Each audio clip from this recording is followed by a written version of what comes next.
27,000 men. That is the population of a major medieval city, yet in 1405, they all lived on the decks of a single fleet. This was the Ming Armada, a force so massive it could have swallowed the entire navy of Europe in a single afternoon.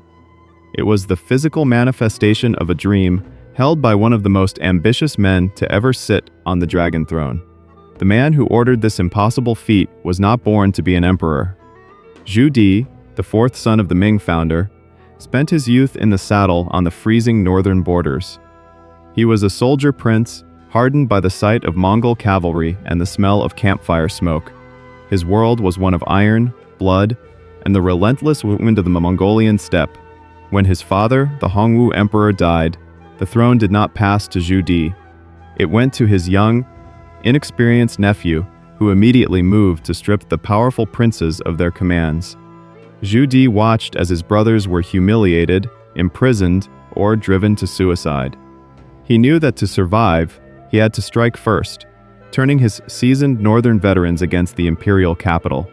The resulting civil war, known as the Jingnan Campaign, lasted 3 brutal years. It was a conflict that pitted uncle against nephew, tearing the heart out of the young Ming Dynasty. Zheng He was a master tactician, using the harsh winters and his superior cavalry to outmaneuver the larger imperial armies. He fought not just for power, but for the very survival of his lineage. In July 1402, Zheng He's forces finally breached the gates of Nanjing, the southern capital. As the city fell, smoke billowed from the imperial palace, which had been set ablaze under mysterious circumstances. When the embers finally cooled, the body of the young Jianwen emperor was nowhere to be found. Some said he died in the flames, while others whispered he had escaped through a secret tunnel. Zheng He ascended the throne and took the reign name Yongle, meaning perpetual happiness.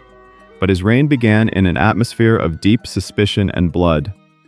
He executed thousands of his nephew's supporters, often wiping out entire families to ensure no seed of rebellion remained. Yet he knew that fear alone could not sustain a dynasty.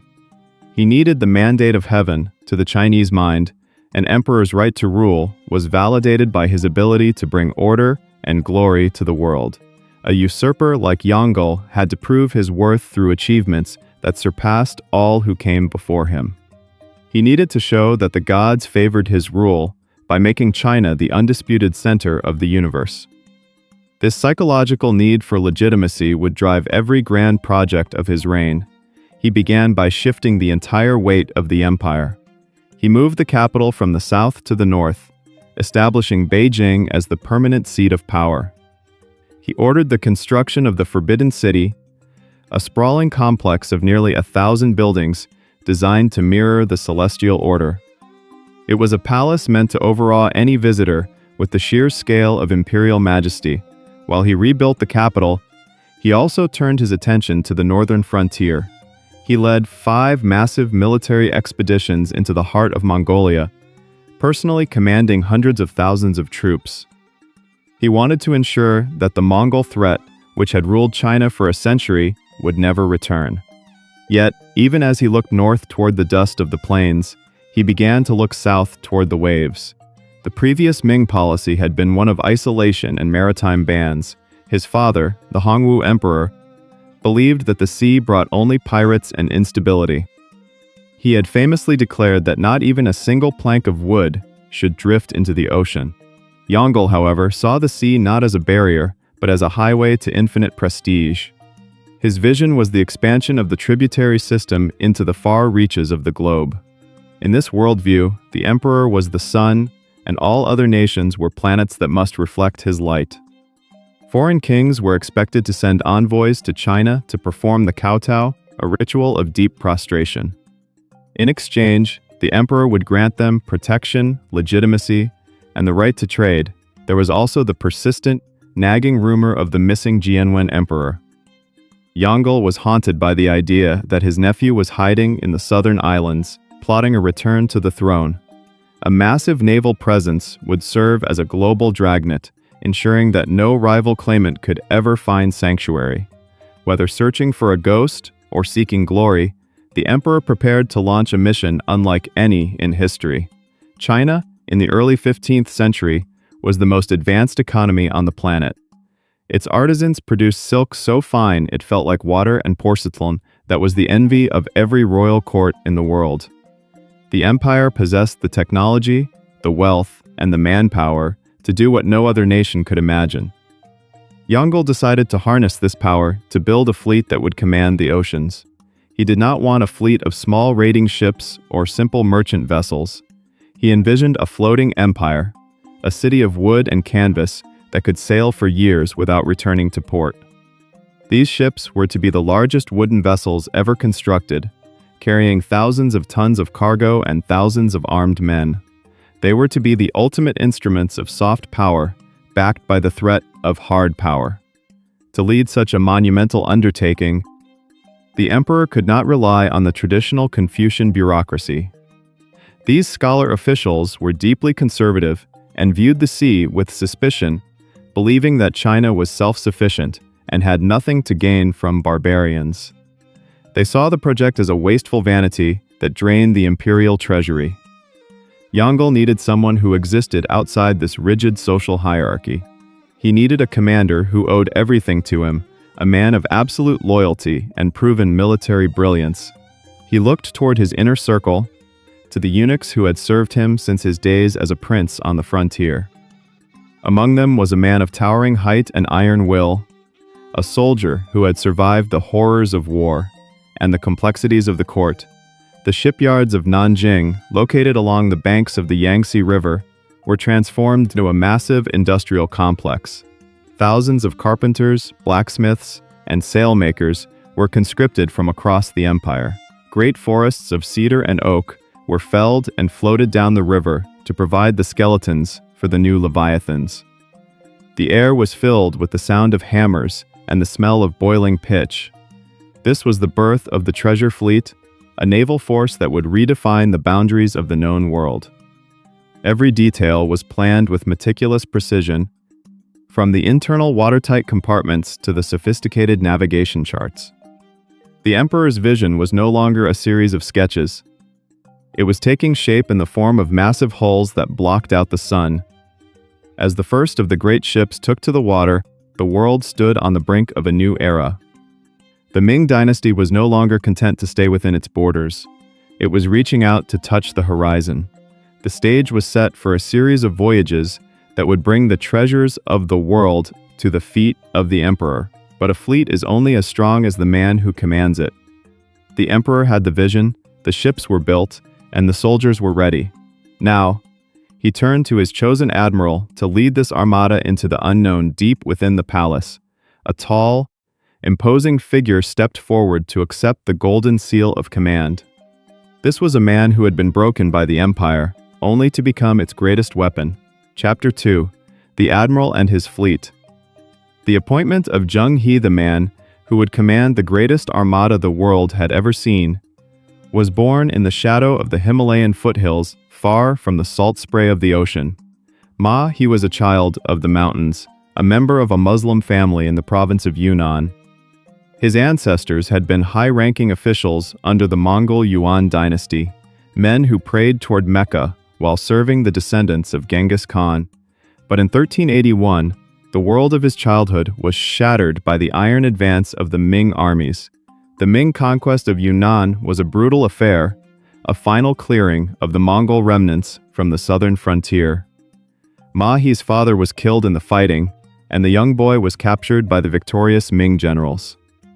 At just 10 years old, he was subjected to the horrific ritual of castration, a brutal practice that prepared him for a life of servitude in the imperial court. Chapter 3. Engineering Wonders of the 15th Century. The massive treasure ships the young soldier, He, rose through the imperial ranks with his military brilliance. After his crucial role in the Jingnan campaign, the emperor bestowed upon him the surname Zheng, and he became known as Zheng He, a master of logistics and grand design. His proximity to the Yongle emperor allowed him to oversee a project that would dwarf any architectural feat of the era. On the muddy banks of the Yangtze River, near the city of Nanjing, the earth began to tremble under the weight of a new industrial age. This was the Longzhong shipyard, a sprawling complex of dry docks that stretched for miles along the riverfront. Thousands of craftsmen, conscripted from every corner of the empire, descended upon these shipyards like a disciplined army. The air was thick with the scent of freshly sawn cedar and the pungent aroma of boiling tung oil used for waterproofing. Blacksmiths worked through the night, their hammers creating a rhythmic symphony that echoed across the water. They were not merely building ships, they were constructing the physical manifestation of a superpower's will. At the heart of this frenzy were the baochuan, or the legendary treasure ships, the largest wooden vessels ever to grace the oceans. Historical records from the Ming court describe these behemoths as being 440 feet long and 180 feet wide. To put this in perspective, a single treasure ship was nearly 5 times the length of the vessels Christopher Columbus would use decades later. They were floating fortresses designed to overawe any ruler who dared to look upon them from the shore. The sheer scale of these ships has long been a subject of intense debate among modern naval historians and archaeologists. Some skeptics argued that a wooden ship of such dimensions would surely snap under its own weight when faced with the violent swells of the open sea. However, recent excavations at the Longjiang sites have uncovered massive rudder posts over 36 feet long. These physical remnants suggest that the Ming engineers had indeed mastered a scale of construction that the West would not achieve for another 4 centuries. To achieve this impossible size, the Ming shipwrights employed a revolutionary design feature, the watertight bulkhead. They divided the interior of the hull into dozens of separate, sealed compartments using thick walls of tropical hardwood. If a ship struck a reef or was rammed in battle, only one section would flood, allowing the vessel to remain buoyant. This was a technological leap that would not become standard in European shipbuilding until the 19th century. The hulls themselves were masterpieces of layered protection, often consisting of 2 or even 3 skins of heavy planking.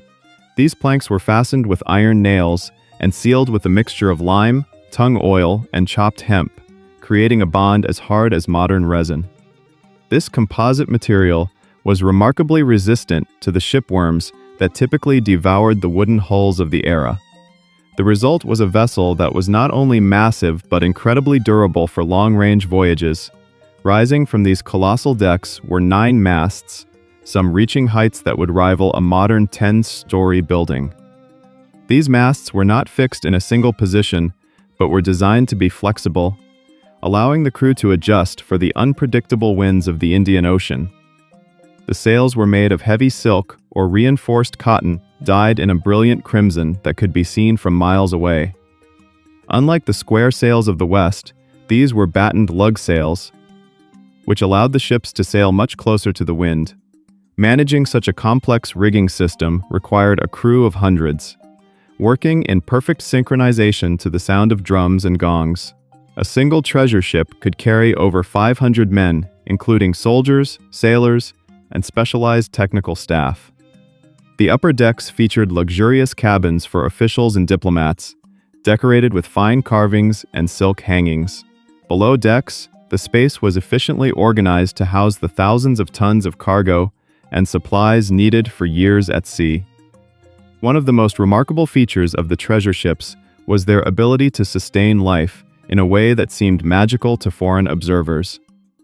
The Ming engineers incorporated large tanks of fresh water into the hull, ensuring the crew did not have to rely solely on rainfall or frequent port stops. They even created floating gardens in large tubs where they grew fresh vegetables and citrus fruits to prevent scurvy. This understanding of nutrition and logistics allowed the fleet to maintain its health during the long crossings of the Arabian Sea. The fleet was also equipped with the most advanced navigational technology of the 15th century. While European sailors were still hugging coastlines, the Ming navigators were using sophisticated mariners' compasses with 24 directional points. They combined this with detailed star charts and water clocks to calculate their position with startling accuracy. They possessed a deep understanding of the monsoon winds, timing their departures to catch the seasonal currents like a giant conveyor belt. But the treasure ships did not sail alone. They were the centerpieces of a complex naval ecosystem. Surrounding the giants were smaller, specialized vessels, each serving a specific purpose within the Armada. There were horse ships designed specifically to carry cavalry units and the exotic animals received as tribute. There were supply ships that functioned as floating granaries, carrying enough rice and dried meat to feed a city for months. Water tankers followed the fleet, ensuring that the freshwater reserves were constantly replenished during the long stretches between islands. For protection, the Armada included Fushuan or combat ships, which were faster and more maneuverable than the treasure ships. These warships were armed with a terrifying array of early gunpowder weapons, including bronze cannons and fire arrows. This layered formation ensured that the fleet was a self-sufficient, mobile extension of the Chinese Empire. The logistics of building such a fleet required the total mobilization of the Ming economy. Millions of trees were felled in the southern provinces and floated down the rivers to the Nanjing shipyards. Special administrative districts were created just to manage the production of iron, hemp, and silk for the fleet's hardware and sales. It was a project that drained the treasury, but the Yongle emperor viewed it as a necessary investment in his global vision. As the final coats of lacquer were applied to the hulls, the sight must have been terrifying to any witness. Hundreds of ships, painted with the eyes of dragons on their bows to see the way through the waves, sat ready in the harbor. They represented the pinnacle of human engineering, a feat of organization and technology that the world had never seen. The stage was set for the admiral to take his place on the bridge of the lead vessel. Zheng He stood on the deck of his flagship, looking out over a forest of masts that obscured the horizon.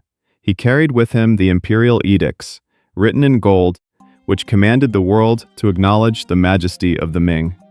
The anchors were raised, the red sails unfurled like the wings of a giant bird, and the massive hulls began to groan as they moved into the current. The greatest voyage in human history had begun, but the ocean held secrets that even the emperor's gold could not foresee. The fleet cleared the mouth of the Yangtze, heading into the deep blue of the East China Sea, where the true test of these wooden giants would begin. As the coast of China faded into a thin line of gray, Zheng He looked toward the southern horizon with a mixture of pride and hidden anxiety. The ships were engineering wonders, but they were heading into waters where no Chinese fleet had ever dared to venture in such force. Behind the glory of the sails, a dark shadow followed the fleet, a reminder of the emperor's secret mission that could change the fate of the dynasty forever. Chapter 4: Setting Sail for the Western Ocean. The first major expeditions, the autumn wind of 1405, carried the scent of salt and the promise of a new era, as the floodgates of the Longzhong shipyard finally swung open. 317 ships, a forest of timber and crimson silk, began their slow, majestic crawl down the Yangtze River toward the open sea. At the center of this wooden world stood the flagship of the admiral, a vessel so vast it seemed to command the very tides.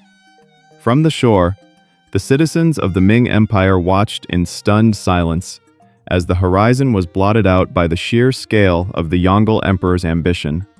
This was not merely a fleet, it was a floating city, a sovereign piece of China moving across the waves to claim the known world. On the decks, 27,000 men prepared for a journey into the great Western Ocean, a realm of myth and monster that few had ever dared to map. There were seasoned soldiers in lacquered armor, physicians carrying chests of herbal remedies, and astronomers who would read the secrets of the stars. Among them were also linguists and diplomats, tasked with the delicate art of speaking for the Son of Heaven to kings who had never heard his name. As the fleet cleared the coastline of Fujian, the familiar green hills of the mainland faded into a shimmering blue haze. The admiral, Zheng He, stood on the high stern of his treasure ship, his eyes fixed on the southern horizon, where the sky met the sea. He knew that the success of this first expedition would determine the fate of the dynasty and the legitimacy of the man who sat on the dragon throne. Every ripple in the water and every shift in the wind was a variable in a grand calculation of power and prestige. The first major landfall brought the Armada to the Kingdom of Champa, located along the central coast of modern-day Vietnam. Here, the sheer scale of the Ming presence served as an immediate and overwhelming diplomatic tool. The King of Champa did not see a trading mission. He saw a wall of cannons and a sea of red banners that stretched as far as the eye could see. He quickly realized that resistance was futile and welcomed the imperial envoys with a display of submission that would set the pattern for the years to come. Gold, silver, and fine silks were presented to the local court not as a simple trade, but as a gesture of imperial benevolence. In return, the Champa king offered tributes of elephant tusks, rhinoceros horns, and fragrant woods, acknowledging the Ming emperor as his overlord. This was the tributary system in its most potent form, a ritual of mutual recognition that placed China at the center of the universe. Zheng He recorded every detail with meticulous care, ensuring that the prestige of the Yongle emperor was broadcast to every corner of the coast. From Champa, the fleet turned its massive prows toward the island of Java, a place of vibrant cultures and volatile politics.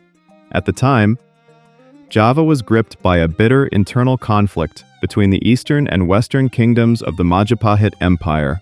The arrival of the Ming Armada was like a thunderclap in the midst of a local storm, shifting the balance of power in an instant.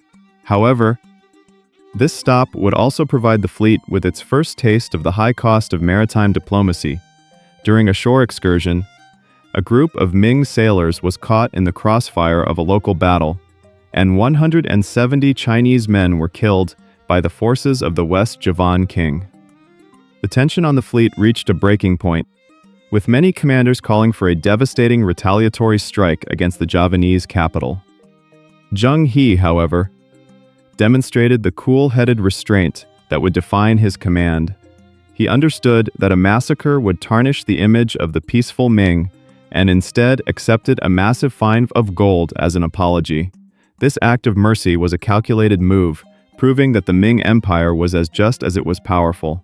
The King of Java, humbled and terrified by the admiral's restraint, remained a loyal tributary for decades to follow. Yet, even as he navigated the politics of kings, Zheng He remained ever watchful for the shadow of the missing Jianwen emperor. Every port was searched. Every rumor of a wandering monk or a hidden prince was investigated, but the ghost of the former emperor remained elusive. The fleet then pushed further west, entering the narrow and treacherous waters of the Strait of Malacca. This thin ribbon of sea was the jugular vein of global trade, a bottleneck where the riches of the East and West were forced to pass. It was also a haven for the most ruthless pirates in the world, men who had long mocked the authority of any land-based empire. The most dangerous of these was Chen Zuyi, a Chinese-born pirate king who commanded a private navy of nearly 100 ships. Chen Zuyi saw the Ming fleet not as a threat, but as the ultimate prize, a treasure chest of unimaginable wealth waiting to be plundered. He feigned a surrender, sending envoys to Zheng He to offer his submission while secretly preparing a nighttime ambush. But the admiral was no stranger to the deceptions of war, having spent his youth in the brutal campaigns of the north. He had his scouts hidden in the shadows and his cannons loaded with grape shot long before the first pirate ship moved into position. The Battle of Palembang was a short, violent explosion of fire and iron that lit up the tropical night. The massive treasure ships acted as floating fortresses, their high decks providing a lethal vantage point for Ming archers and soldiers armed with hand cannons. Chen Zuyi's smaller vessels were crushed like eggshells under the weight of the Ming hulls or incinerated by the sophisticated fire arrows of the Imperial Navy. Over 5,000 pirates were killed in the engagement, and the pirate king himself was captured alive to face the emperor's justice. This victory was a turning point for the expedition, clearing the most dangerous waters in the world and establishing the Ming as the undisputed police force of the seas. Word of the battle spread like wildfire across the Indian Ocean, preceding the fleet like a herald of doom. By the time the Armada reached the northern tip of Sumatra, Local rulers were lining the shores to offer their loyalty. They saw in Zheng He a protector who could bring order to the chaotic waves and provide a direct link to the wealth of the Middle Kingdom. The fleet then made the daring leap across the open waters of the Bay of Bengal, heading toward the legendary coast of India. This was the Western Ocean of Chinese records, a place that had existed in the imperial imagination as a land of spices, jewels, and strange gods. The destination was Calicut, the great emporium of the Malabar coast, where the trade routes of Arabia, Africa, and Southeast Asia converged. As the red sails of the treasure fleet appeared on the horizon, the merchants of Calicut realized they were witnessing the arrival of a new world order. The Zamorin, or King of Calicut, received the Ming envoys with a degree of pomp and ceremony that rivaled the courts of Europe. In the bustling markets of the city, Chinese officials exchanged their fine porcelains for the black pepper that was worth its weight in gold. It was here that the true potential of the Ming maritime vision became clear, a global network of trade and influence anchored by the sheer presence of the fleet. The first voyage had reached its furthest point, and the return journey would be a victory lap of unprecedented scale. When the fleet finally returned to Nanjing in 1407, the sight of the captured pirate king and the exotic tributes from a dozen nations sent the capital into a frenzy of celebration. The Yongle Emperor was vindicated. His vision had brought the world to his feet without the need for a single territorial conquest. But the success of the first voyage only whetted the imperial appetite for more, and the admiral was soon ordered back to the sea. The second and third voyages would push even further, testing the limits of Ming power in the face of ancient rivalries. The third expedition, launched in 1409, took the fleet to the island of Ceylon, modern-day Sri Lanka, where the mission would face its most complex challenge. The local ruler, King Alakeshvarfa, was a man of immense pride and little wisdom, who viewed the Ming presence as an intrusion into his sacred domain. He attempted to trap the admiral's landing party, cutting them off from their ships and demanding an astronomical ransom. It was a gamble that underestimated the tactical brilliance of the man who had survived the Jingnan Civil War. Instead of retreating, Zheng He led a enduring night march with 2,000 elite soldiers, bypassing the king's main army and striking directly at the royal capital. The city fell in hours, and the king was captured in his own palace before he could even realize his mistake. It was a masterclass in precision warfare, demonstrating that the Ming could project power deep inland as easily as they could on the coast. The captured king was taken back to China, not to be executed, but to be lectured on the virtues of the Ming world order. By 1411, as the fleet returned from its third grand voyage, the Indian Ocean had effectively become a Chinese lake. The maps in the imperial archives were being rewritten with every passing month, filling in the blanks of the world with the names of tributary states. The admiral had proven that the treasure ships could go anywhere and overcome any obstacle, whether it be the fury of the sea or the treachery of kings. But as the fleet prepared for its most ambitious journey yet, a new set of eyes began to watch from the shadows of the imperial court. The Confucian scholars, who had long grumbled about the cost of the voyages, were beginning to organize their resistance against the eunuch-led navy. They saw the wealth of the empire being poured into the salt water, and they feared the influence that Zheng He was gaining over the emperor. The admiral stood on the docks of Nanjing, watching the sun set over the masts of his fleet, unaware that the greatest threat to his legacy was not on the horizon, but within the palace walls. Chapter 5. Prestige over profit. The diplomatic goals of the Celestial Empire, the arrival of a Ming embassy, was not a matter of private commerce or the simple exchange of goods for coin. It was a carefully orchestrated piece of political theater, designed to project the absolute central importance of the Son of Heaven to the rest of the world. When the massive treasure ships dropped their anchors in a foreign harbor, they did not come as humble traders seeking a bargain. They arrived as the physical embodiment of a civilization that believed it stood at the very center of the universe. To the Yongle Emperor, the world was a hierarchy, a vast pyramid of power with himself at the apex and all other rulers as his subordinate children. The goals of these voyages were rooted in the ancient Chinese concept of the tributary system, a ritualized form of international relations. In this system, foreign kings were invited to acknowledge the moral and cultural superiority of the Ming Dynasty. In return for this recognition, they were granted the protection of the emperor and the right to trade with the Middle Kingdom. This was a diplomatic philosophy that prioritized prestige over profit, a stark contrast to the mercantilist expansion that would later define the European age of discovery. While the Portuguese and Spanish would sail with the intent of seizing land and extracting gold, the Ming sought to collect something far more intangible: legitimacy. Every king who bowed to Zheng He's envoys was a living testament to the Yongle emperor's right to rule. For a man who had seized the throne through a bloody civil war, these displays of global submission were essential to his domestic authority. When the fleet reached a new destination, the process of diplomacy began with a grand procession that would have seemed like a vision from another world. Thousands of Ming soldiers, dressed in silk uniforms and carrying ornate halberds, would line the path from the harbor to the local palace. At the center of this display were the imperial envoys, carrying the emperor's edicts written on scrolls of yellow silk. They brought with them gifts of such exquisite quality that they often left the local rulers in a state of stunned disbelief. These gifts were not random offerings, but carefully selected tools of soft power meant to showcase Chinese technological and artistic dominance. Bolts of heavy silk, woven with patterns of dragons and clouds, were presented to the kings and their consorts. Delicate porcelain vases, so thin they were almost translucent, were offered as symbols of the Ming's mastery over fire and earth. The message was clear. The Ming Empire possessed wealth and skills that no other nation on earth could hope to match. The centerpiece of this diplomatic encounter was the ritual of the kowtow, a series of deep bows and prostrations performed before the imperial edict.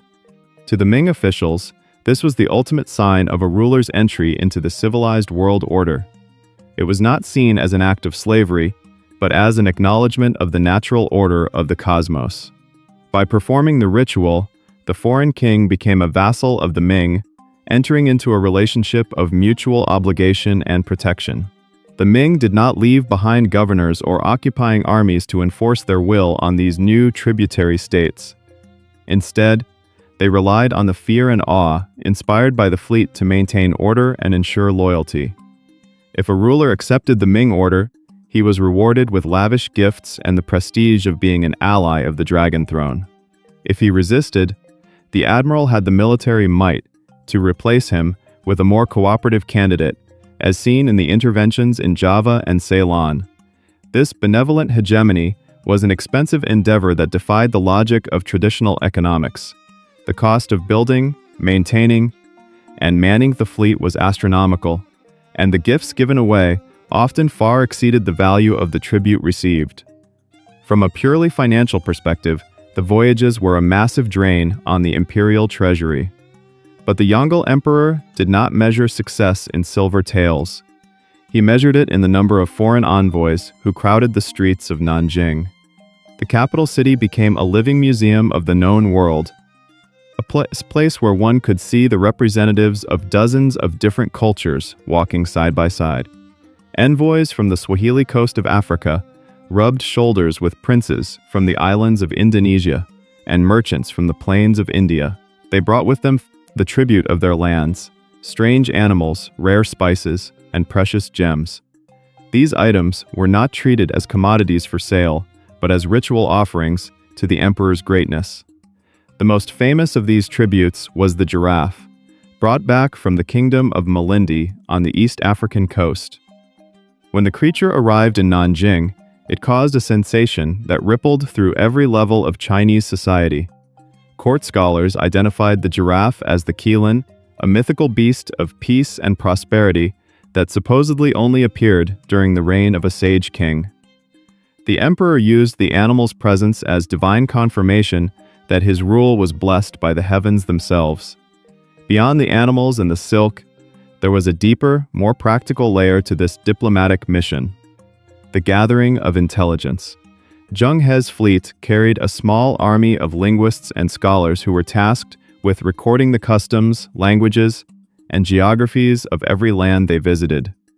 They created detailed maps and nautical charts that were far more accurate than anything existing in the West at the time. This information was the true currency of the empire, allowing the Ming to understand the world they sought to lead. The fleet also served as a massive postal and transportation service for the global diplomatic community. Foreign envoys who wished to pay their respects to the emperor were given free passage on the treasure ships, often staying in China for years before being escorted home. This created a revolving door of international relations that kept the Ming court at the center of a global conversation. It was a system of soft power that relied on the attraction of Chinese culture and the overwhelming shadow of Chinese might. However, this focus on prestige created a dangerous vulnerability within the Ming political system. Because the voyages were not self-sustaining through trade, they were entirely dependent on the personal whim of the emperor and the stability of the economy. If the emperor's interest waned, or if the treasury ran dry, the entire maritime infrastructure would have no reason to exist. Unlike the merchant-driven expansion of the later European powers, the Ming maritime era was a top-down project that lived and died by the throne. While the world saw the glory of the red sails, the internal politics of the Forbidden City were beginning to sour. The Confucian bureaucrats, who valued land-based stability and traditional frugality, watched the extravagance of the voyages with growing resentment. They saw the eunuchs, led by Zheng He, gaining too much influence through their control of the fleet and the exotic goods it brought back. To the scholars, the treasure ships were a wasteful indulgence that distracted the state from its true duties on the northern frontier. Even as the admiral prepared for his most daring journey yet, the cracks in the foundation of the maritime age were beginning to widen. The Yongle emperor was aging, and his successors did not share his obsession with the distant horizons of the Western Ocean. The search for the missing Jianwen emperor had yielded nothing but silence, and the cost of the Great Wall was beginning to compete with the cost of the Great Fleet. The diplomatic goals of the Celestial Empire had been achieved, but the price of that glory was becoming a burden that the dynasty could no longer carry. Zheng He stood on the deck of his ship, looking at the tribute bearers who crowded the gangplanks, unaware that he was presiding over the sunset of an era. He had built a world where all roads led to Nanjing, but the roads were made of water and held together only by the will of one man. The next voyage would take the fleet further than it had ever gone, into the unknown waters of the African coast, where the limits of the Ming vision would finally be tested. The treasures of the world were flowing into China, but the gold was beginning to turn to lead in the hands of the accountants. The admiral's greatest triumph was about to meet its greatest challenge, not from a foreign enemy, but from the heart of the empire itself. The horizon beckoned with the promise of the unknown, but the shadows in the palace were growing longer with every passing tide. The stage was set for the final, most magnificent act of the Ming Navy, a journey that would touch the shores of a continent that few in China believed even existed. Chapter 6. From the Indian Ocean to East Africa. Mapping the known world, the fleet moved beyond the familiar emerald waters of the Malabar coast, pushing into the deep azure of the Arabian Sea. Zheng He stood at the stern, his gaze fixed on the western horizon, where the sun dipped into a sea of liquid gold.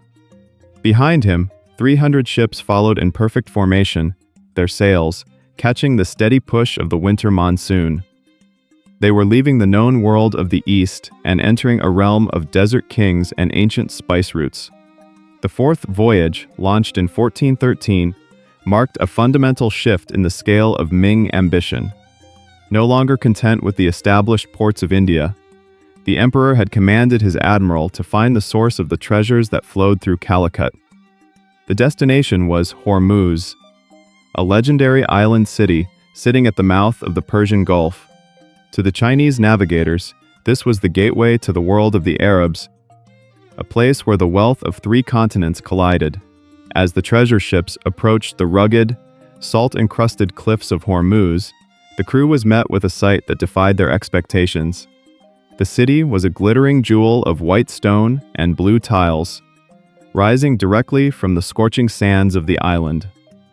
It was a place where the air smelled of frankincense, and the markets were filled with rubies, topazes, and the finest horses in the world. The local rulers, accustomed to the small does of the Indian Ocean, watched in terror as the massive Ming hulls blotted out their harbor.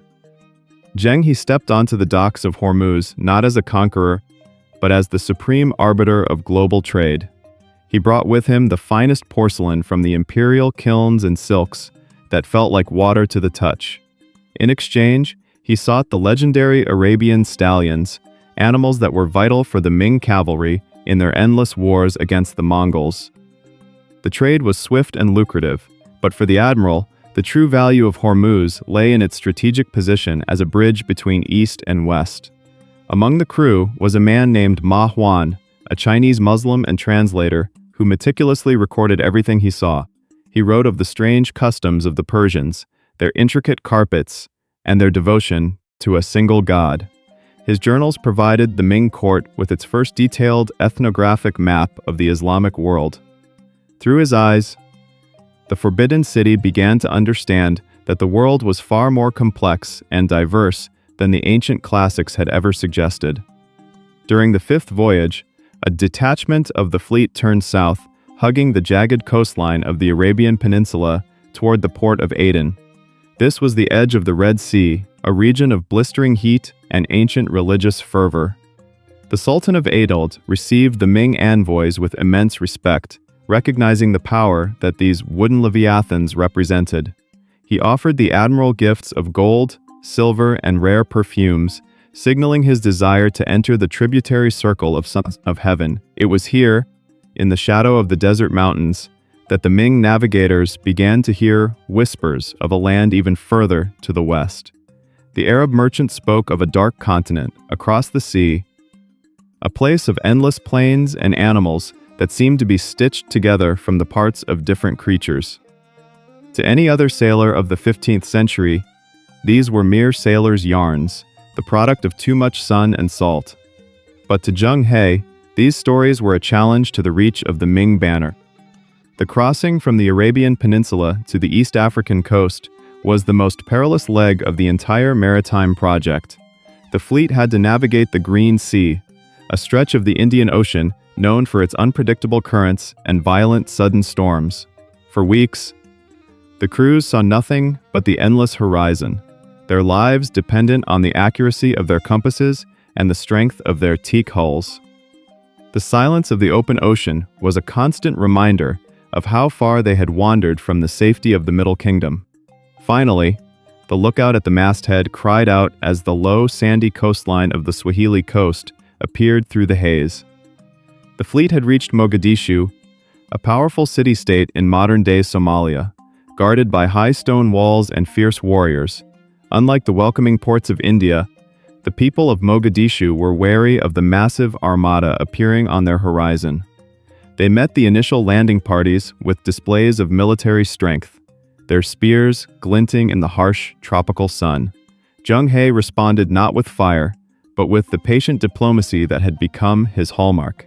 He sent word that the Ming came in peace, seeking only to acknowledge the local ruler and exchange the gifts of the emperor. The tension slowly evaporated as the treasure ships opened their holds, revealing the riches of China to the African markets. Mogadishu soon joined the list of tributary states, its leaders amazed that a power from across the world would travel so far just for a gesture of respect. The fleet continued its journey southward, visiting the city-states of Brava and Malindi, weaving a new thread into the fabric of the global map.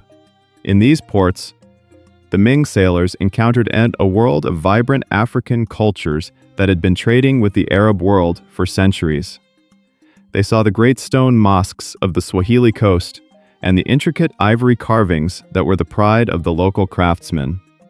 Each stop was a new chapter in a growing encyclopedia of human civilization, curated by the admiral's scholars. The most iconic moment of this era occurred when envoys from Bengal presented the emperor with a gift that would capture the imagination of all China. It was a creature with a neck like a tower and a coat patterned like a leopard, an animal the Africans called a giraffe. To the Chinese, however, this was no mere beast, it was the Qilin, the mythical harbinger of a golden age. The capture of the giraffe was seen as a divine endorsement of the Yongle emperor's reign, a sign that his virtue had reached the ends of the earth. To transport such a creature across thousands of miles of ocean required a feat of logistics that remains impressive even by modern standards. Special enclosures were built on the horse ships, and a dedicated team of keepers was assigned to ensure the animal's survival. The giraffe became a living symbol of the fleet's reach, a bridge between the savannas of Africa and the gardens of the Forbidden City. Its presence on the deck of a Ming ship was the ultimate proof that the world had no borders for the admiral. While the exotic animals captured the headlines, the most enduring legacy of these voyages was the Mao Kun map. This was a massive, detailed nautical chart that recorded the entire route from Nanjing to the African coast. It included the positions of stars, the depth of harbors, and the specific compass bearings needed to navigate the treacherous reefs. It was the most advanced map of its kind in the world, a scientific masterpiece that allowed the Ming to treat the ocean as a well-paved highway. The mapping process was a grueling task that involved thousands of individual observations and measurements. Navigators used a tool called a cross staff to measure the height of the North Star, allowing them to calculate their latitude with surprising precision. They combined this with water clocks to keep track of time and distance, creating a mathematical grid over the chaos of the sea. This was the birth of a global consciousness, a realization that the Earth was a single, interconnected stage. The human cost of this mapping was significant, as the fleet faced diseases and climates that the Chinese had never encountered. In the humid jungles of Southeast Asia and the arid deserts of Arabia, hundreds of sailors succumbed to tropical fevers and heat stroke. Yet, the discipline of the fleet never wavered, held together by the iron will of Zheng He and the promise of imperial reward. Every death was recorded, and every sacrifice was seen as a contribution to the glory of the dynasty. By the end of the sixth voyage, in 1422, the Ming Maritime Order had reached its absolute zenith. The admiral had successfully mapped over 30,000 miles of coastline, touching 3 continents and dozens of sovereign nations. He had created a world where the Ming emperor was the undisputed center of gravity, a sun around which all other kings orbited. From the ivory of Africa to the spices of India, the wealth of the world was flowing towards the Yangtze River. Zheng He returned to China as a hero, his ships laden with exotic treasures and the envoys of kings who had previously been nothing more than myths. He had achieved the impossible, turning the Western Ocean into a backyard for the Ming Navy. But as he looked at the aging face of the Yongle emperor, he could see that the fire of ambition was beginning to flicker. The cost of the voyages was now a primary weapon for his enemies in the court, who waited for the emperor's breath to fail. The admiral's maps were complete, and the known world had been brought into the light of the Ming sun. He had proven that China was the master of the seas, a superpower without a rival on the horizontal plane of the earth. But the greatest danger to his ships was not the storms of the Cape of Good Hope or the cannons of a foreign king. It was a silent, growing storm of ink and paper that was gathering in the offices of the imperial bureaucrats. The red sails were still full of wind, and the treasure ships were still the wonders of the world. But the political tide was beginning to turn. Zheng He had successfully navigated the world's most treacherous oceans, yet the political landscape awaiting him in Beijing would prove far more difficult to master. Chapter 7. The Internal Struggle. Confucians versus the maritime vision. While the red sails of the treasure fleet were conquering the Indian Ocean, a different kind of war was being fought in the quiet corridors of the Forbidden City. This was a battle of ink against timber, of ancient tradition against radical expansion. The weapons were not cannons and fire arrows, but memorials to the throne and the whispered council of scholars. The Confucian bureaucrats, the intellectual backbone of the Ming state, watched the horizon with deep suspicion. For them, the ocean was a chaotic, lawless void that offered nothing to a self-sufficient and moral civilization. They believed that the strength of the Middle Kingdom lay in the soil, in the rhythmic planting of rice, and the preservation of ancestral rights. To these scholars, the treasure fleet was more than just a financial burden. It was a symbol of the rising and dangerous power of the eunuchs. Zheng He, a Muslim eunuch of humble origins, had bypassed the traditional civil service hierarchy to become the most influential figure in the empire. Every successful voyage was a blow to the scholars' authority, proving that the emperor could find glory without their guidance. The financial cost of the voyages provided the scholars with their most potent and practical weapon. They pointed to the crumbling dikes of the Yellow River and the starving peasants in the northern provinces as the true price of the red sails. To the accountants of the court, a single treasure ship cost as much as the annual tax revenue of a small province. There was also the constant, looming shadow of the north, where the Mongol tribes remained a restless and lethal threat. The scholars argued that the empire's silver should be spent on the Great Wall and the standing armies of the frontier, not on exotic animals. They saw the navy as a vanity project that left the heart of the empire vulnerable to the horsemen of the steppes. Beyond the money, there was a fundamental moral and ideological objection to the nature of the maritime missions. Confucianism viewed trade as a lowly and parasitic profession that distracted men from the virtuous and stable path of agriculture. By encouraging foreign kings to send tribute, the Ming was inadvertently fostering a mercantile spirit that the scholars found fundamentally repulsive. As the Yongle emperor grew older, the influence of the scholars began to seep back into the inner sanctums of power. His son and heir, the future Hongxi emperor, had been raised by Confucian tutors who instilled in him a deep skepticism of his father's extravagance. The young prince saw the fleet not as a source of pride, but as a dangerous distraction from the duties of a sage king. One of the most vocal critics was Xia Yuanji, the minister of revenue, a man who epitomized the Confucian ideal of frugality and duty. He famously argued that the voyages were draining the lifeblood of the people to satisfy a thirst for distant curiosities. For his defiance, he was eventually imprisoned by the Yongle emperor, but his ideas remained a rallying cry for the entire civil service. The struggle was not always loud or public. It often took the form of subtle bureaucratic inertia and the intentional losing of vital records. Shipyards found their supplies of seasoned timber diverted to the construction of imperial palaces or the repair of the Grand Canal. Officials responsible for the fleet's complex logistics were reassigned to remote posts, leaving the maritime infrastructure to slowly rot. The restoration of the Grand Canal in 1415 provided the scholars with a strategic alternative to the dangerous sea routes. This massive inland waterway allowed for the safe transport of grain from the south to the northern capital without the risk of pirates or typhoons. With the canal fully operational, the scholars argued that the Great Navy had lost its primary logistical reason for existence. The cultural clash was also a matter of geography and the perceived limits of the civilized world. To a Confucian scholar, any land that did not follow the teachings of the sages was a barbarian wilderness of no lasting value. They saw no point in maintaining relationships with primitive cultures in Africa or the distant islands of the southern seas.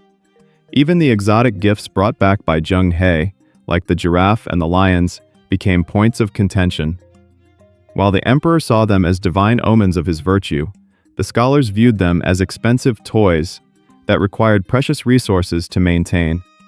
They feared that the pursuit of the strange and wonderful would lead the emperor away from the path of sober governance. The tension reached a breaking point during the gaps between the major expeditions, when the ships sat idle in the shipyards of Nanjing. During these periods, the scholars worked tirelessly to dismantle the support networks that the admiral had built over decades. They cut funding for the interpreters' school and reduced the rations of the sailors, hoping to starve the navy into obsolescence. When the Yongle Emperor finally passed away in 1424, the political landscape of China shifted in an instant. The Hongxi Emperor, now free from his father's shadow, immediately ordered the suspension of all maritime activity. He released Xia Yuanji from prison and promoted him to a position of supreme influence, signaling the end of the eunuch-led era of expansion. The new emperor's first edict was a devastating blow to the maritime vision, commanding that all ships currently abroad return home and stay there. He ordered the cessation of shipbuilding and the redirection of all resources toward domestic relief and northern defense. For a brief moment, it appeared that the great age of voyages had been strangled in its sleep by the stroke of a brush. However, the Hongxi Emperor's reign was unexpectedly short, lasting less than a year before his sudden death. This created a brief window of uncertainty, a moment where the maritime faction tried to reclaim their lost glory under the next ruler. The Xuande Emperor, caught between the legacy of his grandfather and the advice of his tutors, faced a monumental decision. He eventually authorized one final, seventh voyage, a last grand gesture to restore the prestige that had begun to fade in the ports of the Indian Ocean. But this voyage was conducted in an atmosphere of deep resentment and terminal decline.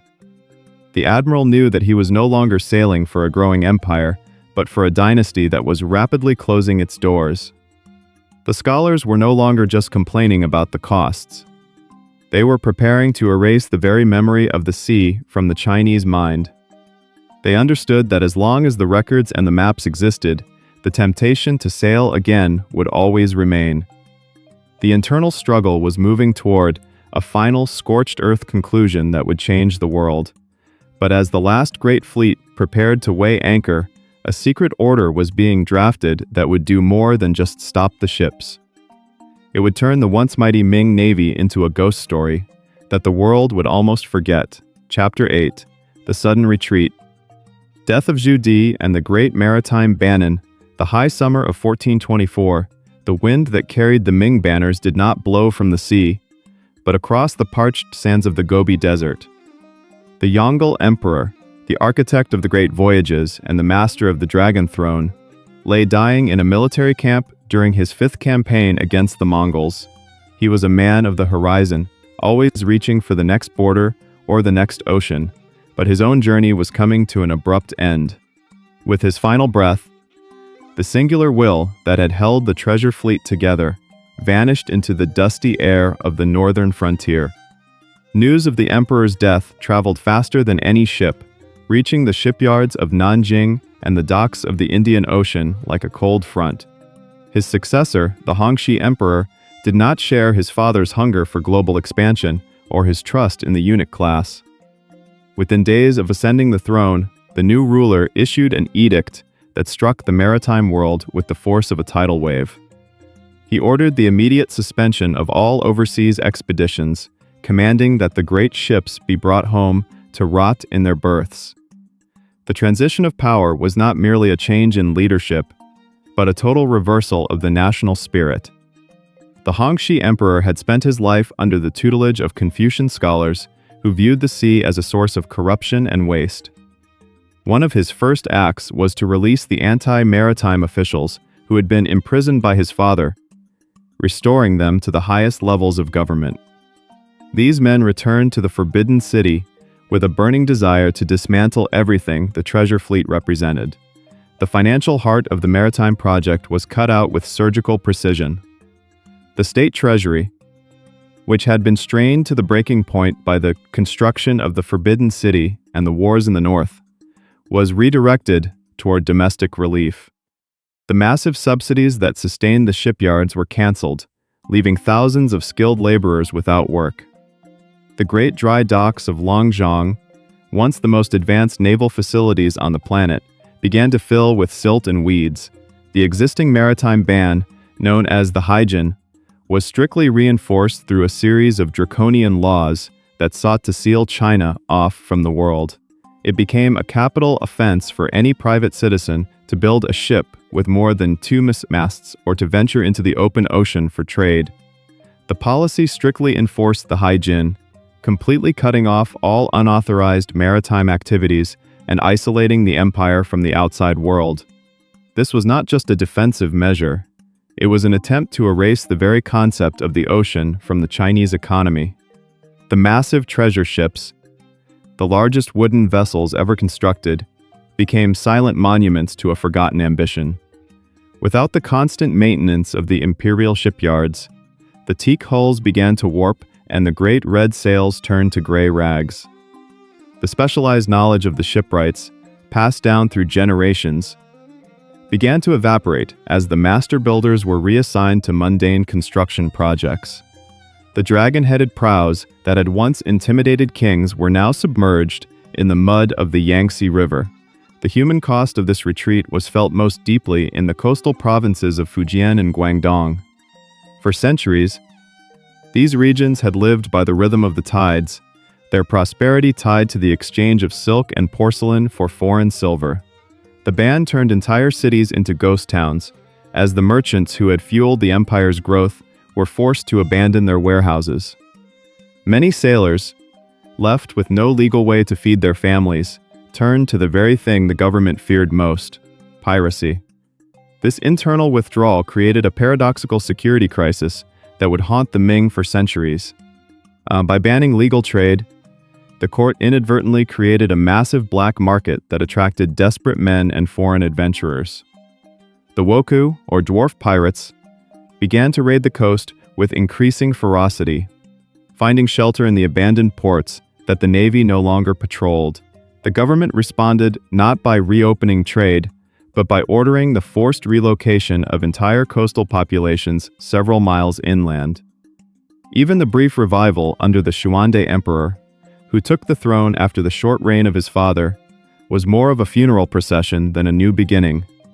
The seventh and final voyage in 1431 was a haunting echo of the past, a last look at the world the Ming were about to leave behind. Zheng He, now an old man in his 60s, led the fleet one last time to the shores of Africa and the Persian Gulf. He knew that he was no longer sailing for a growing empire, but for a dynasty that was rapidly closing its doors. The admiral died during the return journey, his body reportedly committed to the very waters he had mastered for 3 decades. With his passing, the last champion of the maritime vision was gone, leaving the ocean to the silence and the shadows. When the fleet finally returned to China in 1433, there was no grand celebration or imperial welcome. The ships were quietly decommissioned, and the crews were dispersed into the army, or sent back to their ancestral villages. The technology that had allowed China to dominate the waves was systematically suppressed.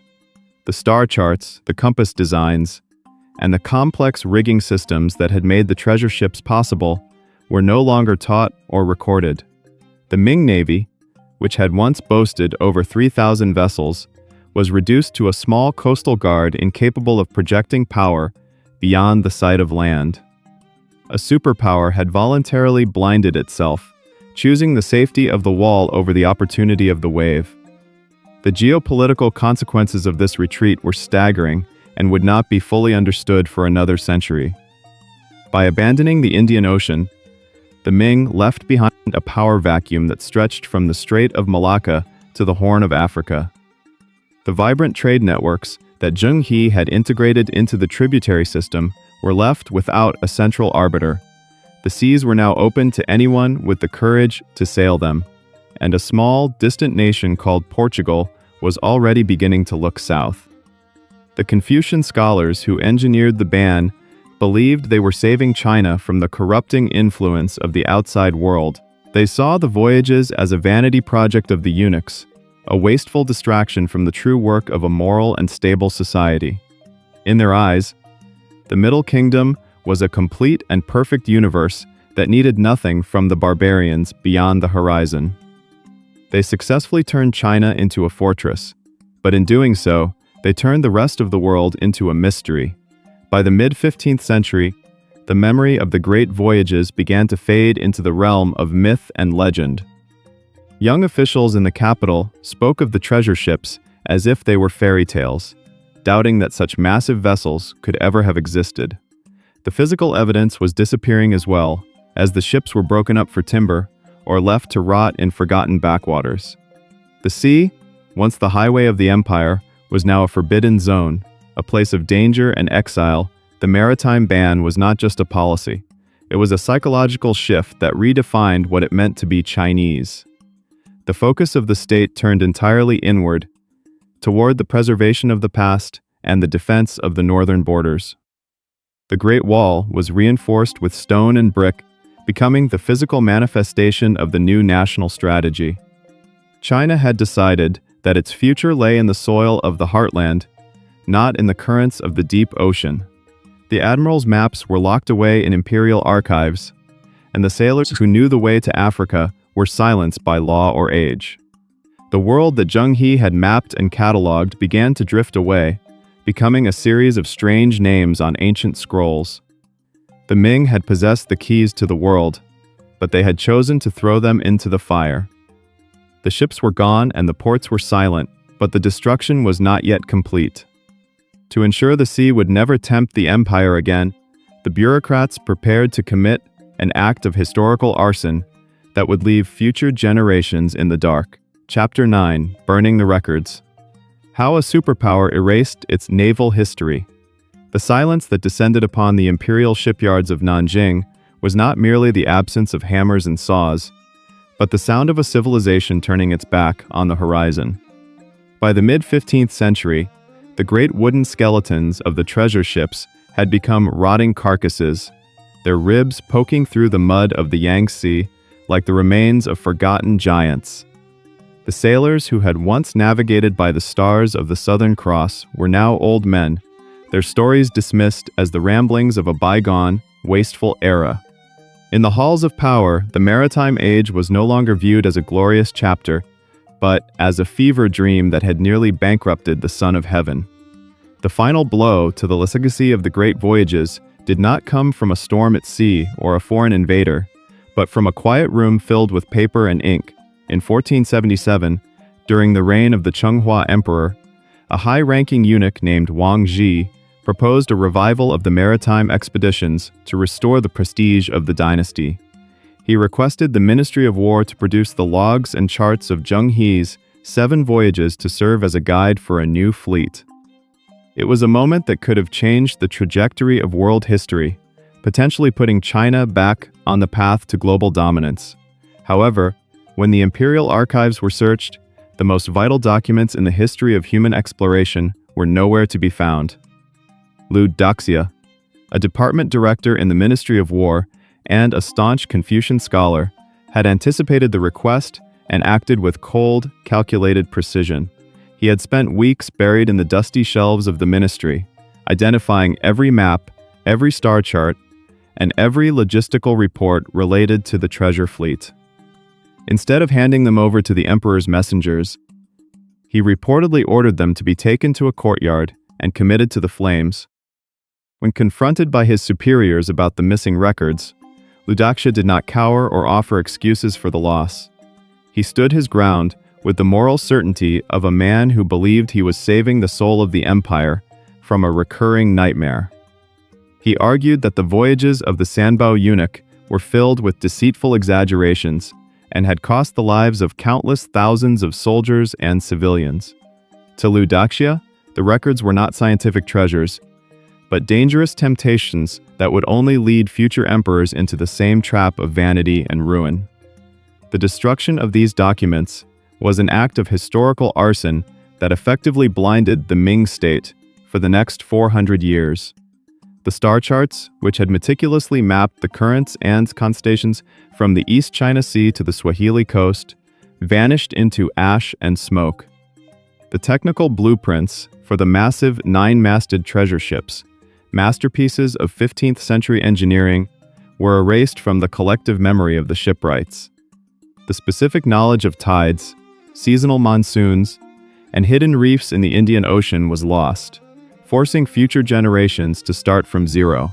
This was more than just the loss of data. It was the systematic dismantling of a maritime culture that had taken centuries to build. The Ming court didn't just stop sailing. They made it impossible for anyone to remember how they had once ruled the waves. The specialized schools for interpreters, who had mastered the languages of Persia, India, and Africa, were shuttered and their textbooks burned. The diplomatic protocols and trade agreements established with dozens of sovereign nations were discarded as if they had never existed. In the shipyards, the master builders who possessed the secret of the watertight compartment and the complex rigging systems died without apprentices to carry on their work. The oral traditions of the sailors, filled with the geography of the distant West, were suppressed by a government that now viewed any talk of the sea as a sign of disloyalty. With a single generation, the people of the coastal provinces began to look at the ocean not as a highway of opportunity, but as a forbidden wasteland. The Middle Kingdom had successfully walled itself in, not with stone, but with the absence of information. The Confucian bureaucrats who supported Liu Daxia celebrated the burning of the records as a victory for traditional values over the unnatural ambitions of the eunuchs. They believed that by erasing the past, they were securing a stable and frugal future for the Chinese people. They saw the ocean as a source of instability, a place where merchants grew too wealthy and foreign ideas threatened the social hierarchy. By destroying the maps, they ensured that the emperor's gaze would remain fixed on the northern borders and the internal administration of the provinces. The irony of this internal purge was that it occurred just as the world beyond the Ming borders was beginning to awaken to the potential of the sea. While the archives in Nanjing were being purged, Portuguese explorers were inching their way down the coast of Africa, driven by the same maps and spices that Zheng He had already mastered. China had held the ultimate advantage, but the scholars had decided that global dominance was not worth the moral and financial cost. China became a giant who had intentionally plucked out its own eyes, unaware that the room around it was about to change forever. By the early 16th century, the erasure was so complete that many young officials in the capital doubted the treasure ships had ever been real. They mocked the accounts of ships over 400 feet long as fairy tales, believing that no wooden vessel could possibly reach such proportions. The physical evidence was disappearing too, as the stone monuments Zheng He had erected in foreign ports were swallowed by jungle, or toppled by local rulers who no longer feared the Ming.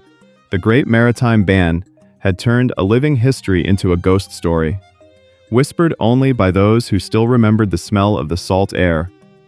The consequence of this paper wall was a profound strategic ignorance that would leave China defenseless against the coming colonial era. When the first European caravels finally appeared in Chinese waters, the Ming officials had no records to tell them who these people were or where they came from.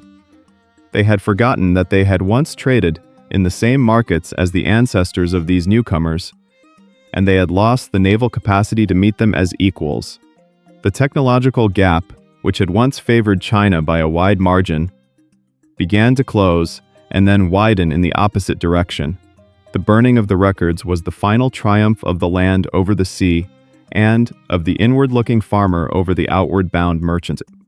It marked the end of China's period as a global superpower and the beginning of its long retreat into isolation.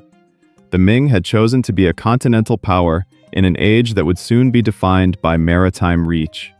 The embers of the burned star charts were the last sparks of a fire that had once illuminated the entire Indian Ocean. As the smoke cleared from the Ministry of War, the Middle Kingdom settled into a long, comfortable sleep, convinced that nothing of value existed beyond its shores. The ocean was now a silent, empty space, and the dragon had curled itself tightly within the safety of its mountains. But the world outside was moving, and the maps that Liu Daxia had destroyed were about to be redrawn by men who did not care for the virtues of the sages. The records were gone, the ships were dust, and the admiral was a legend. But the vacuum left behind by the Ming was already pulling a new and dangerous force toward the east. The greatest what-if in human history was now set in motion, as a blinded giant prepared to face a world it no longer understood. Chapter 10. The Ultimate What If. A world under the Ming Maritime Order, the smoke from the burning archives in the Ministry of War drifts away, but the ghost of what could have been remains haunting the corridors of history. To understand the magnitude of the Ming retreat, one must step into the realm of counterfactual history, a world where the brush of the scholar did not extinguish the fire of the explorer. If the Ming had chosen the wave over the wall, the very map of our modern world would be unrecognizable, written in Chinese characters rather than Latin script. This is not merely a fantasy of size and scale, but a fundamental shift in the trajectory of human civilization. Imagine a world where the successor of the Xuande emperor saw the ocean not as a drain on the treasury, but as the empire's greatest asset. In this alternate reality, the great dry docks of Nanjing never fell silent, and the specialized knowledge of the shipwrights was codified into a national science. Instead of burning the logs of the 7 voyages, the court would have established a permanent maritime ministry dedicated to the administration of the Western Ocean. The tributary system, once a ceremonial display of prestige, would have evolved into the world's first global integrated trade network. By the late 15th century, while the Portuguese were still tentatively hugging the coast of West Africa, a permanent Ming naval presence would have already been established in the Strait of Malacca.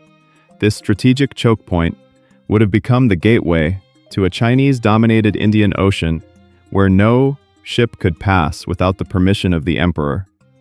The port of Calicut in India and the city of Hormuz in the Persian Gulf would have transformed from distant trading partners into vital imperial hubs. These cities would have hosted permanent Chinese garrisons, schools of Confucian thought, and vast warehouses for the exchange of silk and silver.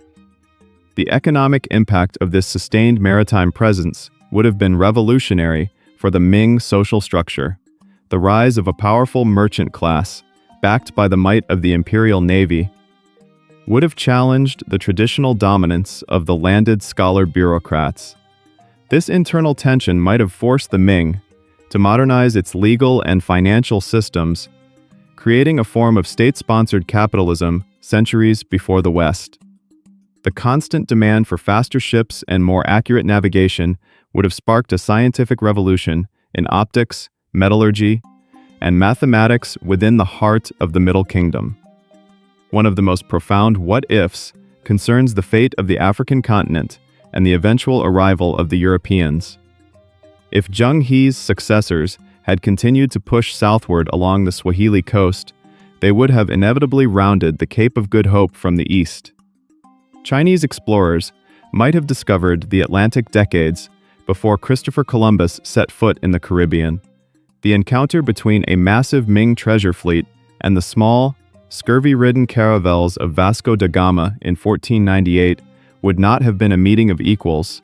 In this scenario, the Portuguese would have arrived in the Indian Ocean only to find it already patrolled by a superpower with ships 10 times the size of their own. The era of European gunboat diplomacy would have been strangled in its infancy by the overwhelming fire of Ming cannons. The scattered sultanates and kingdoms of the Indian Ocean would have looked to Beijing for protection, creating a Pax Sinica that spanned half the globe. Western colonialism, which relied on the vacuum of naval power in the East, might never have gained its first foothold in Asia. The cultural landscape of the world would have shifted as dramatically as the political one. Mandarin, not English or Spanish, would have become the lingua franca of international trade and diplomacy from the coast of Kenya to the islands of Japan. Confucianism might have spread as a global ethical framework, emphasizing social harmony and tributary relationships over the Western model of conquest and conversion. The great libraries of the world would be filled with the records of Chinese explorers who mapped the Americas, perhaps naming the new continent after a Ming official or a distant province. The Americas themselves present the most tantalizing possibility of this alternative history. If the Ming had crossed the Pacific, driven by the search for the legendary land of Fusang, or the pursuit of new resources, they would have encountered the Aztec and Inca empires. Unlike the Spanish conquistadors, who were driven by a desperate hunger for gold and religious zeal, the Ming might have approached these civilizations through the lens of the tributary system. This could have resulted in a world where indigenous American populations were not decimated by conquest, but integrated into a vast, trans-Pacific trade loop. The technological gap that eventually allowed the West to dominate the 19th century would likely never have formed. If the Ming had remained a maritime power, the pressure to maintain a global empire would have necessitated the invention of steam power and industrial manufacturing much earlier. The coal mines of northern China and the ironworks of the Yangtze Valley would have become the engines of a premature industrial revolution.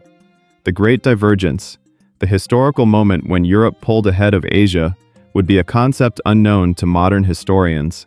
However, a world under the Ming maritime order would not have been without its own deep shadows and systemic failures. A global empire of such vast proportions would have placed an unimaginable strain on the centralized bureaucracy of the Forbidden City. The risk of overextension would have been constant, with distant governors and naval commanders tempted to carve out their own independent kingdoms. The very wealth generated by global trade might have accelerated the corruption that often plagued the later years of Chinese dynasties, leading to a spectacular and violent internal collapse. The Ming might have become a victim of their own success, as the influx of foreign ideas and religions challenged the traditional stability of the Confucian order. A society that had defined itself by its isolation and self-sufficiency for centuries would have struggled to digest the chaotic diversity of a global empire. The tension between the conservative heartland and the radical, outward-looking coastal provinces could have sparked civil wars that dwarfed the conflicts of the West. Yet, even in failure, the Ming would have left a global legacy that the world could never ignore.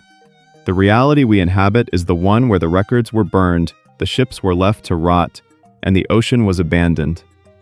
We live in the aftermath of a decision that allowed a few small nations on the edge of Europe to claim the world as their own. The what-if of the Ming maritime order serves as a reminder that history is not a straight line, but a series of choices made by men in quiet rooms.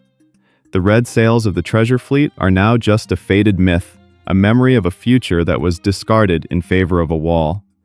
The tragedy of the Ming retreat is not just what China lost, but what the world became in the absence of a balanced global power. For centuries, the silence of the Chinese Navy allowed for a specific kind of world order to emerge, one defined by the rapid and often brutal expansion of Western empires. But as the modern world looks once again toward the sea, the echoes of Zheng He's fleet are beginning to vibrate in the waters of the South China Sea. The dragon has finally woken from its long sleep, and it is looking at the maps that were once turned to ash. The age of the great voyages may have ended in the 15th century, but the final chapter of this maritime saga is only just beginning to be written. Chapter 11. Bittersweet Legacy. The end of the age of great voyages. The physical remains of the great age of voyages were quickly reclaimed by the earth and the water. In the shipyards of Nanjing, the massive dry docks where the treasure ships were born became stagnant ponds filled with reeds and silt. The ironwood and teak that had once formed the ribs of the world's greatest navy were scavenged by local villagers to build huts and fences. Within a few decades, the very location of the Longjiang shipyards was forgotten, buried under layers of urban expansion and indifference. The bitterness of this legacy lies in the profound silence that followed such a thunderous beginning. For nearly 500 years, the maritime spirit of China was kept in a state of artificial hibernation by a court that feared the world more than it valued discovery. The maps that had once guided tens of thousands of men across the Indian Ocean were left to rot in damp cupboards, or were deliberately misfiled to prevent their use. The expertise required to navigate the open sea, once a proud tradition passed from father to son, withered away until the Chinese coast was populated only by small fishing junks. This retreat created a historical irony that would eventually bring the Ming and their successors, the Qing, to their knees. By the time the 19th century arrived, the descendants of the men who had built the treasure ships found themselves staring at the horizon in terror. The British steamships that forced their way up the Yangtze River during the Opium Wars were the spiritual successors to the very technology China had abandoned. The wall of wood and iron that could have protected the Middle Kingdom had been dismantled by its own hands centuries before the first foreign cannon was fired. The memory of Zheng He himself underwent a strange and distorted transformation during this long period of isolation. In the coastal villages of Fujian and across the diaspora in Southeast Asia, he was no longer remembered as a military commander or a diplomat, but as a deity. He became Sanbao Gong, a protector of sailors and a bringer of luck. His massive fleet transformed into a fleet of spirit ships in the minds of the people. The historical reality of a state-sponsored maritime superpower was replaced by folklore, as if the truth was too heavy for a nation that had turned its back on the sea. It was not until the early 20th century that the bitter legacy began to turn into a source of national inspiration. Scholars like Liang Qichao, writing in the shadow of colonial humiliation, rediscovered the records of the Ming voyages and presented them as a lost golden age. He used the story of the admiral to remind a demoralized nation that China had once been the master of the waves, not through the violence of colonization, but through the prestige of civilization. Zheng He was resurrected not as a servant of the emperor, but as a symbol of Chinese potential and a precursor to modern globalization. The sweetness of the legacy is found in the scattered artifacts that survived the purge, proving that the stories were not mere myths. In the 1930s, a stone stele was discovered in Gale, Sri Lanka, inscribed in Chinese, Tamil, and Persian, offering prayers to the Buddha, Shiva, and Allah. This three-language stone stands as a testament to a time when a superpower sought to communicate with the world rather than conquer it. It remains one of the most powerful symbols of a maritime order based on mutual respect and diplomatic exchange, a stark contrast to the era of colonial extraction that followed. In the modern era, the shadow of the treasure fleet has grown longer and more significant than ever before. The contemporary Chinese state has embraced the legacy of the Ming voyages as a foundational narrative for its rise as a global maritime power. The 21st century maritime Silk Road is explicitly framed as a continuation of Zheng He's journey, a multi-billion-dollar project to link the ports of Asia, Africa, and Europe. The admiral's name is now synonymous with a new kind of soft power, used to reassure the world that China's return to the sea is a return to a historical norm. The naval bases and commercial ports currently being developed along the String of Pearls in the Indian Ocean occupy the same strategic locations that Zheng He visited 6 centuries ago. From Djibouti to Gwadar to Hambantota, the geography of modern geopolitics is an echo of the 15th century tributary network. Chinese aircraft carriers now sail the same waters, where the treasure ships once cast their massive shadows, signaling the end of the long retreat. The Dragon has finally returned to the deep water, carrying with it the lessons of a history that was almost erased. However, the legacy remains bittersweet, because the world has changed fundamentally in the centuries since the Great Maritime Ban. The ocean is no longer an open frontier of discovery, but a crowded and contested space governed by complex international laws and rival superpowers. The Ming retreat allowed for the rise of a Western-centric world order that defined the rules of trade and sovereignty for the entire planet. China's current effort to reclaim its maritime status is not a simple continuation, but a difficult and often tense struggle to rewrite a global script that was written in its absence. The story of the Ming voyages serves as a haunting reminder of the fragility of progress and the consequences of strategic choice. It teaches us that being a superpower is not just about possessing the most advanced technology, but about having the collective will to use it. The burning of the records was a choice to prioritize internal stability over external opportunity, a choice that provided short-term peace at the cost of long-term vulnerability. It is a lesson that modern leaders in both the East and the West study with a sense of profound urgency. The end of the age of great voyages was not a failure of engineering or a lack of courage, but a triumph of a specific ideology that valued the hearth over the horizon. The great treasure ships did not sink in battle.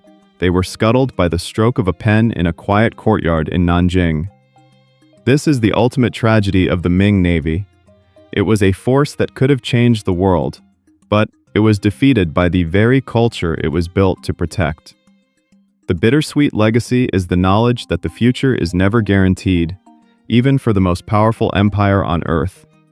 As we look back at the red sails and the dragon prows, we see more than just a historical curiosity. We see the ghost of a different world, a world where the East and West might have met as equals on the high seas centuries earlier.